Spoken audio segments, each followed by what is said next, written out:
নমস্কার বন্ধুরা, মিঠির রান্নাঘরে তোমাদের সকলকে স্বাগত।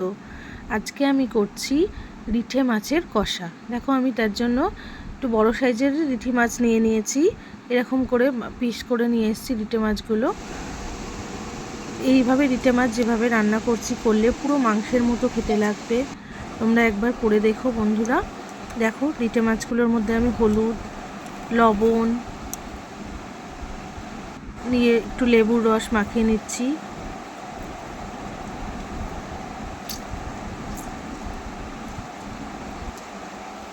দিয়ে দিলাম লেবুর রসটা, দিয়ে এবার দেখো ভালো করে এটাকে মাখিয়ে নেব।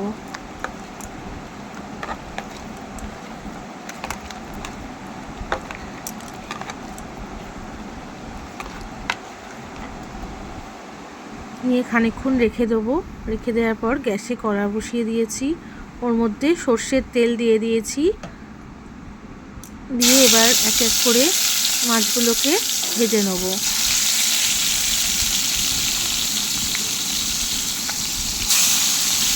দেখো, মাছগুলোকে এপিট ওপিট করে ভেজে নেব একটু লাল লাল করে।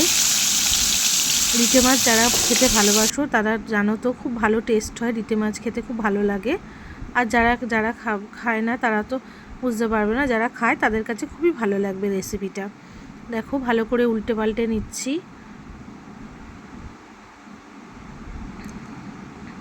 আর সবচেয়ে বড় কথা, রিঠে মাছের কোনো কাঁটা থাকে না, ওটা খুব ভালো একটা, বাচ্চাদের পক্ষেও খুব ভালো, কাঁটা থাকে না যেহেতু বেশি। দেখো, এবার তুলে নিচ্ছি। দিয়ে আবার মাছ ছেড়ে দিলাম। ওই মাছগুলো তুলে নিয়ে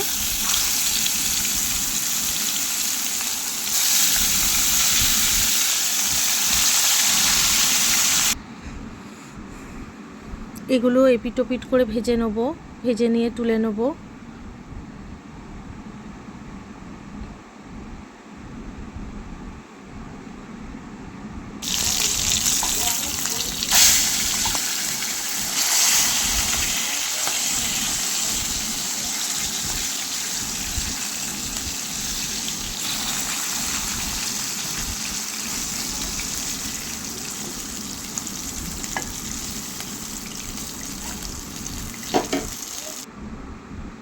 মাছগুলো তুলে নিয়েছি। এবার ওই তেলেই আমি পেঁয়াজ কুচিগুলো ছেড়ে দিলাম। একটু বড় সাইজের বড় পেঁয়াজ, দুটো বড় বড় পেঁয়াজ আমি কেটে এর মধ্যে দিয়ে দিয়েছি। তোমরা তোমাদের মাছের পরিমাণ মতো এর মধ্যে দেবে। দেখো, ভেজে নিচ্ছি পেঁয়াজগুলো লাল লাল করে, একটু ব্রাউন ব্রাউন ভেজে নিচ্ছি। এর মধ্যে একটু গরম মশলা, গোটা গরম মশলা ফাটিয়ে দিয়ে দিয়েছি। আর শুকনো লঙ্কা থেকে বীজগুলো বার করে শুকনো লঙ্কাও ভেঙে দিয়ে দিয়েছি এর মধ্যে। দিয়ে আবারও ভালোভাবে নেড়ে নিচ্ছি। দেখো, দিয়ে আদা, রসুন আর কাঁচা লঙ্কার একটা পেস্ট এর মধ্যে দিয়ে দিচ্ছি। বড় বড় মতো 2 টেবিল চামচ মতো এর মধ্যে দিয়ে দিলাম আমি। দিয়ে ভালো করে কষিয়ে নেবো মশলাটাকে।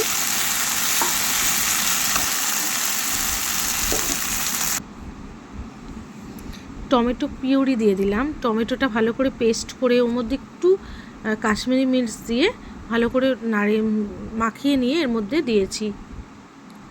দিয়ে দেখো, ভালো করে নেড়ে নিচ্ছি।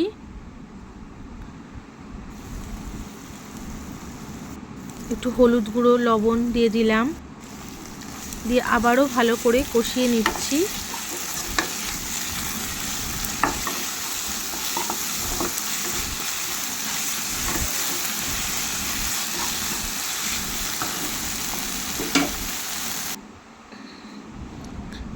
একটু সামান্য কাশ্মীরি লঙ্কার গুঁড়ো দিয়ে দিলাম।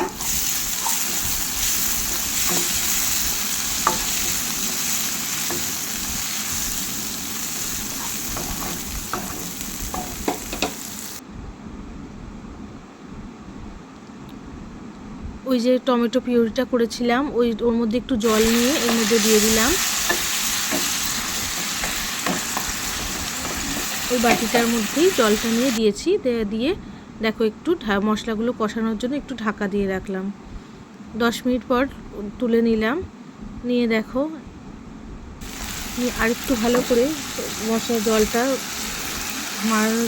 জলটা হালকা করে টেনে আসবে। দেখো কষাতে কষাতে এরপর মাছগুলো এর মধ্যে ছেড়ে দিয়েছি। মশলাটা কষা হয়ে গেলে তেলটা ছেড়ে দিলে মাছগুলো দিয়ে দিচ্ছি, দিয়ে আবারও ভালো করে কষিয়ে নেব মাছগুলোর সাথে।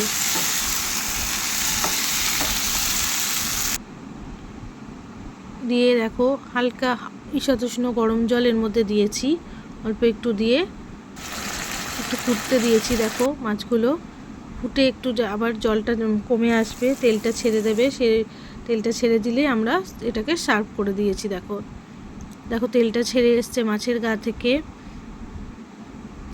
একটু কষা কষা মতো হয়েছে, যেমন মাংস কষা হয় সেরকম কষা মাংস ওরকমই খেতে লাগে। তোমরা বাড়িতে একবার ট্রাই করে দেখো, রেসিপিটা খুব দারুণ লাগে খেতে। গরম ভাতের সাথে খেয়ে দেখবে, পুরো মাংসের মতোই ফিল হবে। আর রিটে মাছ খেতেও খুব টেস্ট হয়, যারা খাও তাদের তো খুবই ভালো লাগবে। দেখো রান্নাটা আমি সার্ভ করে দিয়েছি, দেখছো কিছু খুব সুন্দর কালারফুল হয়। তো সবাই ট্রাই করে দেখো। টাটা, সবাই খুব ভালো থেকো, বাই সবাই।